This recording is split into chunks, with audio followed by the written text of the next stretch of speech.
ወዴት ነሽ ባቢ?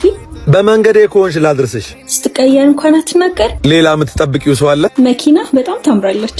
አንቺም አምሮብሻል። ምን ያደርጋል ይሄን የመሰለው ውበት ጠባቂ የለው። ወልጄ ሳትጠይቂኝ ምን አለ የሀገር ልጆች የት እንዳለን እንኳን ብትፈልገን። ብዙ ከሰዎች ጋር ተገናኝቼ አላውቅም። ደካማ ሰዎች ሲያልፍላችሁ ሰው መርሳት ትጀምራላችሁ። ስራችንም አያገናኘንም እኮ። ምቾት ላይ ነህ ባትፈልገን አይገርመንም። ያለብኝን ጭንቀት መኪና ይሸፍኖታል። አንቺ ያለሽን ሰላም ሌሎች ባላቸው ነገር እያደፈረሽ ነው። ባለው ሰው ማማረር አያምርም። ለእናንተ የሚታየው ምቾቴ ነው። እኔ ግን እስካሁን እረፍት የለኝም። ማግኘት ጥሩ ነገር ሆኖ ሳለ ያገኙትን ነገር ማቆየት ግን ከድህነት በላይ ስቃይ የተሞላበት ህይወት ነው። እኛ ሀገር ብዙ ሀብታም የለም። አብዛኛው ሰው ግን ያገኘውን ሀብት ለማቆየት እየታገለ ነው።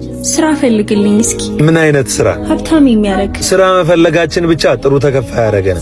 ለስራው ብቁ መሆንሽን እርግጠኛ መሆን መቻል አለብሽ። መቻልና መፈለግ ይለያያሉ። መቻል ክፍያ ሲሆን፣ መፈለግ ጥረት ነው።